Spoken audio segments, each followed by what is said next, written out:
What inspired me to write this book was, as a teenager, I was really into rock bands. It is not your typical teenage story. This book is not meant for teenagers. It is adult fiction, it's adult romance, and it is about Grace Hathaway, the main character. There's other characters intertwined into the story. It's a series about love, heartache, loss, and how she deals with these changes in her life. Grace is, in the falling of love, in the beginning of the story, she's very innocent. She's a good girl. She lost her parents, so she lives with her brother and her sister, and she helps take care of them. She's a good person. She has a good heart, but she's very innocent to what, even though she did lose her parents and she did experience tragedy, she's very innocent to what life can do. Ian was inspired by all the rock and roll lead singers that I loved as a teenager.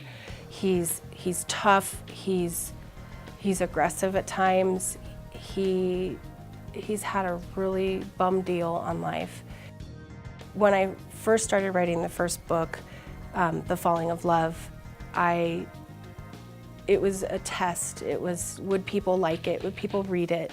And I told my sister, I said, if I can get 5 people to like this book, I will keep going with the series.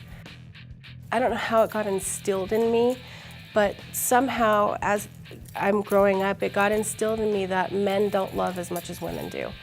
And that's not true. Look at all the love songs that men have written about how heartbroken they are. So when I first started writing The Falling of Love and I was writing about how Ian felt, I thought maybe I was a little off, writing how heartbroken he was. And then I realized that somewhere along the lines in my 38 years of life, that it got instilled in me that men don't love as much as women do. And it's absolutely not true. They do. As human beings, we all have emotions. So you could either relate to Grace and what she's going through. If you're a man, you may relate to Ian, you may relate to Jaden, or you could even relate to Michelle, who has to watch everything that's going on with her sister. The second book, the ending of the second book, really shocks people. I get a lot of emails and comments that their minds are just blown how I ended the second book. I want my readers to feel. That's the bottom line. If they're angry, if they're sad, I really want them to cry, because that means that I made them feel something.